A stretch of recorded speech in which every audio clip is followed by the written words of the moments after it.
नमस्कार दोस्तों, कैसे हैं आप सभी। होप सो बहुत अच्छे होंगे। आज हम हाजिर हैं एक और नए वीडियो के साथ। Today we are talking about जो ठान लिया उस पर अमल करो। दरअसल एक कहावत है कि लाइफ में मंजिल वही रहनी चाहिए, रास्ते बदलने पड़ते हैं। आइए इस टॉपिक को समझते हैं दोस्तों। दरअसल सदी का एक बहुत बड़ा राजा हुआ जिसका नाम था पृथ्वीराज चौहान, और उसी सदी में एक बहुत बड़ा लुटेरा हुआ जिसका नाम था मोहम्मद गौरी। इसे हम लुटेरा कहें तो कुछ बड़ी बात नहीं है, जस्ट बिकॉज इसने भारत हमारे सोने की चिड़िया में से अधिकतर सोना गायब करने में अपनी अहम भूमिका निभाई। दरअसल पृथ्वीराज चौहान और मोहम्मद गौरी के बीच लगभग कई दफा इनकाउंटर्स हुए, मतलब आमने सामने की जो युद्ध होती थी वो कई दफा हुआ। इसमें मोहम्मद गौरी को पृथ्वीराज चौहान ने लगभग 17 बार भीख दी थी, माफी की। मतलब वो बहुत समय तक पृथ्वीराज चौहान से पराजित हुआ, लेकिन मोहम्मद गौरी को हमेशा खलता था कि ये पृथ्वीराज चौहान से मैं हमेशा पराजित कैसे हो जाता हूँ। मुझे कुछ ऐसा करना होगा जो मैं पृथ्वीराज चौहान पर भारी पड़ सकूं। तो एक लंबे समय के बाद किसी अपने ने गद्दारी की और पृथ्वीराज चौहान हमारे बंदी बनाए गए। बंदी बनाकर जब मोहम्मद गौरी पृथ्वीराज चौहान को गजनी ले गया तो वहां उसने पृथ्वीराज चौहान पर बहुत अत्याचार किए। जस्ट लाइक वो पृथ्वीराज चौहान को घुटने टेकने को कह रहा था, लेकिन इतिहास गवाह है दोस्तों, हिंदुस्तानी सर कटा सकते हैं, सर झुकाने में अपना इंटरेस्ट नहीं दिखाते हैं। तो पृथ्वीराज चौहान हमारी जो थे उन्होंने घुटने टेकना मंजूर नहीं किया, तो गजनी ने, तो मोहम्मद गौरी ने बहुत तरह से उन्हें कह सकते हैं कि बहुत भारी मात्रा में उन्हें जख्म देना प्रारंभ किया। जैसे कह सकते हैं उनके बाल नोच लेना, गरम तेल गरम पानी में उनको डालना, उनकी आंखें तक फोड़ी, क्योंकि वो मोहम्मद गौरी के सामने अपनी आंखें नीची नहीं कर रहे थे। इसीलिए मोहम्मद गौरी ने पृथ्वीराज चौहान की आंखें तक फोड़ दी। उसके तत्पश्चात मोहम्मद गौरी ने पृथ्वीराज चौहान को कारावास में बंद कर दिया। दरअसल पृथ्वीराज चौहान के एक बहुत जिगरी दोस्त थे, उनके राज कवि, जिनका नाम था चंदर बरदाई। दोस्तों चंदर बरदाई पृथ्वीराज चौहान के बहुत गहरे मित्र थे।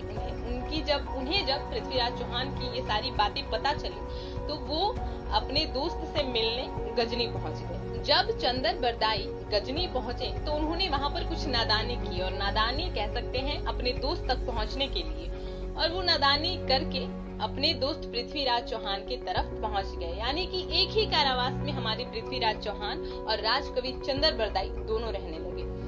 जब दोनों एक साथ रहते थे तो पृथ्वीराज चौहान हमेशा चंदर बरदाई से कहते थे कि मैंने गौरी को इतनी दफा माफ किया, उसके बाद भी गौरी ने ये सिला दिया, उसने मेरे ही ससुर के साथ मिलकर मुझे कारावास में डाल दिया।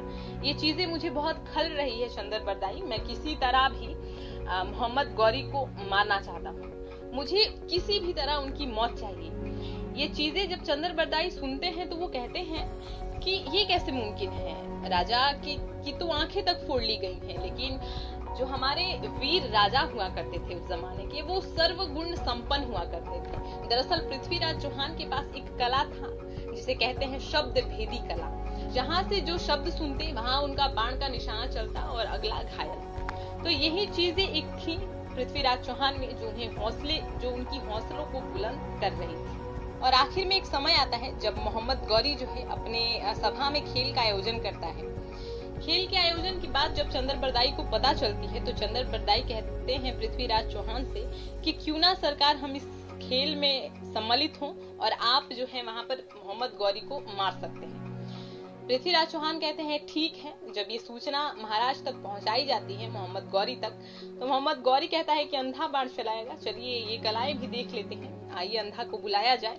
तो पृथ्वीराज चौहान को बुलाया जाता है सभा में, और सभा में चंदर बरदाई भी होते हैं। चंदर बरदाई जो है वो कुछ इशारों में मोहम्मद गौरी की गज उनका दूरी पृथ्वीराज को बताते हैं, और पृथ्वीराज उस गज और उस दूरी का सुनकर अपना बाण जो है बिल्कुल निशाने पर लगाते हैं और उसी मोमेंट में मोहम्मद गौरी जो है वो मृत्यु को प्राप्त हो जाता है। दरअसल ये एरिया जो था वो मोहम्मद गौरी का था, इसीलिए चंदर बरदाई खुद पृथ्वीराज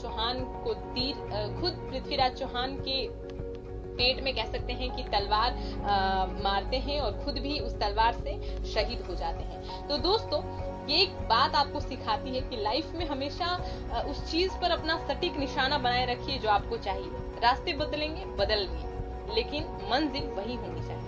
और आप कहेंगे कि रोमा, अगर मान लीजिए कि कहीं कहीं रास्ते भी सिर्फ एक दिए हों तो क्या किया जाए? जैसे कि जब हनुमान जी माता सीता को ढूंढने, उनसे मिलने लंका गए थे, तो पार तो उन्हें समुंदर ही करना था, है कि नहीं? तो इसमें कौन सा ऑप्शन हो गया कि हम रास्ते बदले?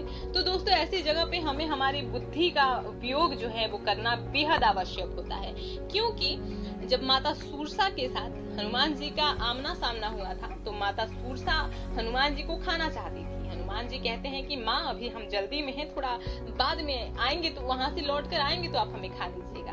माता सूरसा कहती है कि नहीं नहीं, हमें आपको अभी खाना है। तो भगवान जी सोचते हैं कि क्यों ना इनके साथ थोड़ा मजाक कर लिया जाए कि ये हमें ना खाएं। तो हनुमान जी बहुत बड़े हो जाते हैं, माता सूरसा भी अपना मुंह बहुत बड़ा कर लेती है। हनुमान और बड़े, माता सूरसा ने अपना मुंह और बड़ा किया।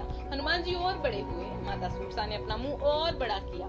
तो हनुमान जी सोच रहे हैं ये बात नहीं बन रही है, कुछ करना पड़ेगा। तो हनुमान जी बिल्कुल छोटे हुए, उनके मुंह में गए और वापस आ गए। इन्हें कहा जाता है बुद्धि का उपयोग। अब उन्होंने कहा कि माँ जी, हमने आपकी इच्छा को पूरा कर दिया, अब हमें जाने दीजिए। तो यहाँ पर जो बुद्धि है उसका उपयोग करना बहुत ज्यादा जरूरी है दोस्तों। तो जहाँ रास्ते सिर्फ एक दिखे, वहाँ पर बुद्धि लगाया कीजिए कि कैसे इस चीज से जो है वो निपट सके, यानी कि मंजिल वही रहे, रास्ते भी वही रहे, और निपटना कैसे है।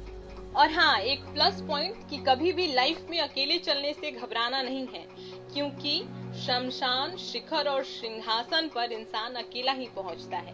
दोस्तों, आज के वीडियो में इतना ही।